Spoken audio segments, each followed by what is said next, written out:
Welcome to ACC Student News. The news students can use. I'm Jori. And I'm Trae. Here are this week's stories. Police responded to a call to a Michigan resident about the beating of Augie Wilson. They discovered a mother crying with her 5-year-old son, unresponsive on an air mattress. After being rushed to the hospital, the child was pronounced dead at 7:02 p.m. Police reports show Bryce Banham beat his girlfriend's son to death and left him in his room. Neighbors said they heard a child yelling several times from their apartment. Banham was arrested for several accounts of child abuse along with the boy's mother, Lewis Williams. Lewis was found trying to warm up the boy, but will still be sentenced. Banham claims the boy was being disrespectful before dinner. A memorial of stuffed animals, pictures, and flowers has been growing outside of the boy's apartment. 6 people were hospitalized after authorities were called to downtown Indianapolis for a possible mass overdose. The substance involved was likely a form of spice, a synthetic drug that is often coated in bug or roach spray before being sold. Police say EMS, fire, and police crew were called before 3 p.m. to 3100 East Washington Street for an overdose scene. Indianapolis fire officials say 911 callers reported multiple people possible overdose on scene. Upon arrival, crew found 6 people experiencing symptoms consistently. A U.S. influencer is sparking an outrage over picking up a baby wombat in Australia. The woman, identified as American outdoors influencer Sam Jones, was seen in a video picking up a hissing wombat before declaring to the camera that she caught a baby wombat. Australia's top diplomat urged the visiting American influencer to leave the baby wombat alone after the video showed up on Instagram. According to the Australian Wombat Protection Society, the influencer mishandled the baby in an apparent snatch for social media likes. Then she placed the baby back onto a country road, putting it at risk of becoming roadkill. They also noted that there was no evidence that the baby wombat was reunited with its mother. A Change.org petition is pressuring Australian officials to deport the influencer and ban her from ever returning. Indiana state lawmakers are trying again to keep users far away enough from law enforcement officials engaging in their official duties so that they cannot be seen or heard. State Senator Scott Baldwin debated that his goal is to protect police officers from having cameras shoved in their face during an arrest or traffic stop. On the other side, Senator Rodney Pohl from Chesterton said that officials could not order someone away who was already within 25 feet unless there are safety concerns. Another senator questioned whether an official can easily measure a 25-foot distance when arresting someone else, when what could happen when the approaching person insists that they are 25 feet away. The Republican-controlled Senate voted 39-10 to give final approval of House and Road Act 1122.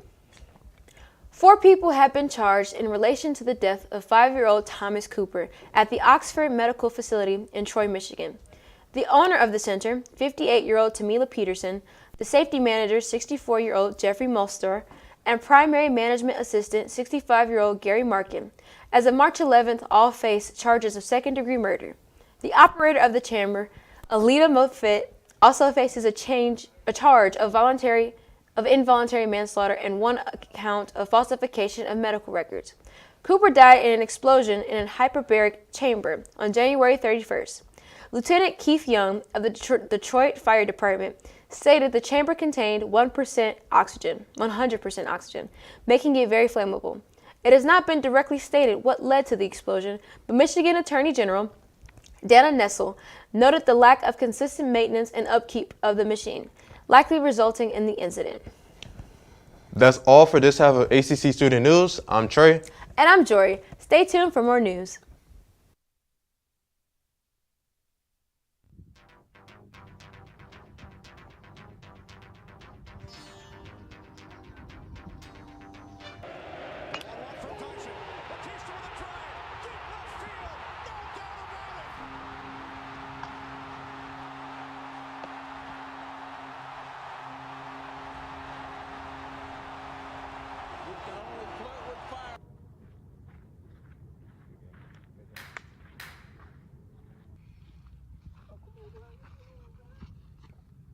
Hey, what was that back there? We shouldn't have lost the game. Just because we lost the game doesn't mean you should take your anger out on the other team. We lost, and that's okay, because we're not going to win every game. I don't want to see you slapping another team's hand like that after a loss. because that just shows bad sportsmanship. We need to respect them because they just beat us fair and square. Do you understand that? Yes, Coach, I understand it now. Okay, let's go clean up the dugout now.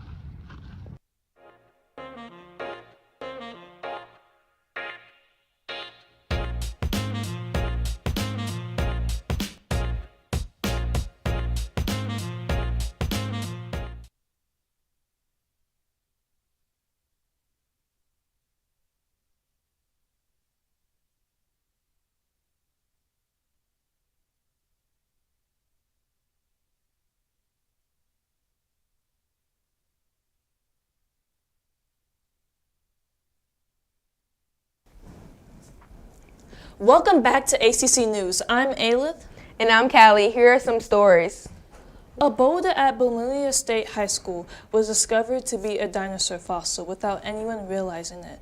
Pathologist Anthony Remilio was suspected the fossil in the town of Maliah in central Queensland. When found out that the fossil was covered in chicken feet, as he identified the footprint, there were about 66 fossilized footprints.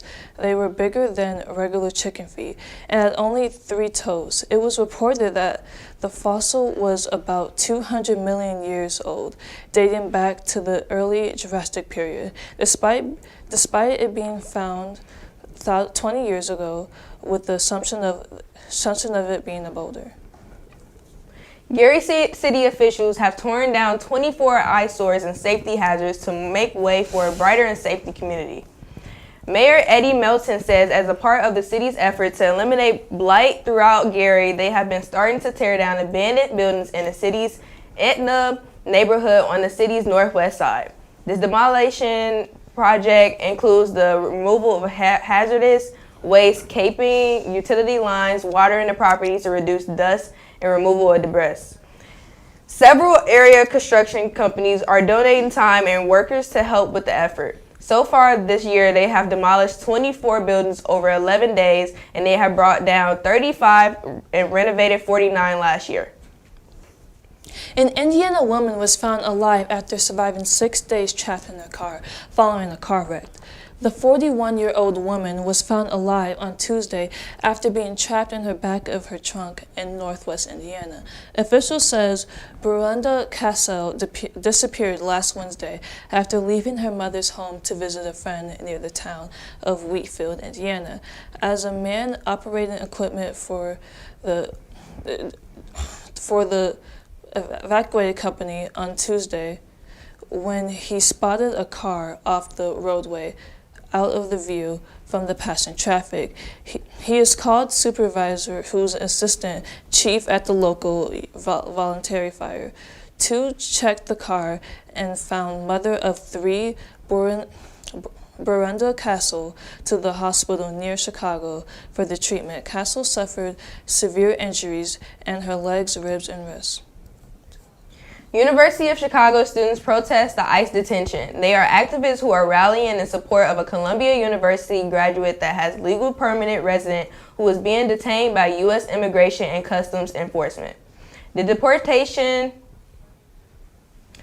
hearing for pro-Palestinian Mohammed Khalid after being taken into custody for a protest at Columbia University.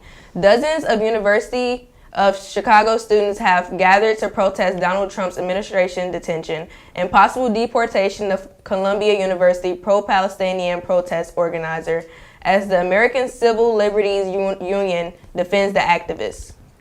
That's all we have for these stories.